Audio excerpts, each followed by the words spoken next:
Aloha everyone, my name is Charles and this is the Hawaii Volcano Watch Report for April 2020. In this report, we will take a look at the Mauna Loa Volcano, Kilauea Volcano, and the Halema'uma'u Crater Lake.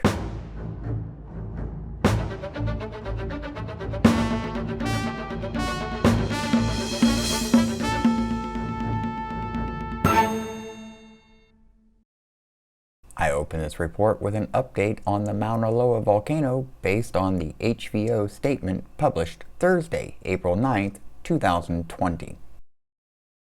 The current volcano alert for Mauna Loa remains at advisory and the aviation color code remains at yellow. The deformation and seismicity rates still have not conferred any significant changes covering the previous period. However, they continue to remain higher than long-term background levels. During the first week of April, the seismometers registered 37 earthquakes on the summit and upper elevation flanks. These quakes were all small in magnitude and occurred at shallow depths, originating from less than 8 kilometers below the ground level. The largest of these quakes was 2.3 in magnitude and occurred on the volcano's upper southwest rift zone. Slow summit inflation does continue to occur based on the GPS measurement data. This activity indicates there is magma flowing into the shallow storage system of the volcano. However, gas concentrations from the southwest rift zone monitoring site are remaining stable. As well, the temperatures of the fumaroles located at the monitoring site and summit continue to be steady and unchanging.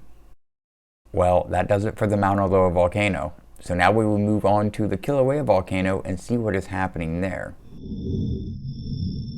Based on the HVO report issued on Wednesday, April 8, 2020, there have been over 5,900 earthquakes since August of 2019, clustered beneath Kilauea's lower southwest rift zone. This cluster is about 6 miles or 10 kilometers wide and located near the town of Pahoa and occurring 15 to 25 miles or 25 to 40 kilometers below the ground surface. Please note, clustering of deep quakes in this region is not an indication that an eruption is imminent. For many decades, there have been recorded earthquakes spanning multiple eruptions of both Kilauea and Mauna Loa volcanoes in this region. The seismic activity in this area and volcanic activity on the surface appear to have no correlating connection. This area does seem to have some significance to the magma system nonetheless. Previous studies seem to indicate the quakes and associated incidents of rhythmic ground shaking, known as tremor, are due to stresses created by magma flowing up through the Earth's mantle below the island. There is a good possibility this area could be the source of magma supplying both Kilauea and Mauna Loa volcanoes. If you'd like me to do a more focused look at this area in a future video, let me know in the comments below. Finally, looking along the East Rift Zone up to the summit, there are no significant changes in activity at this time. That covers it for the Kilauea General Activity Report. Moving on, we go to the summit of Kilauea and see what has changed with the Halema'uma'u Crater Lake. Observations of the crater lake for April 1st show no notable changes in the dynamics of the lake. The lake continued to show the orange-brown hue in the relative center, while greenish areas dominated the west and east edges of the water body. In this close-up of the northern edge of the lake, you can see just how murky the water is.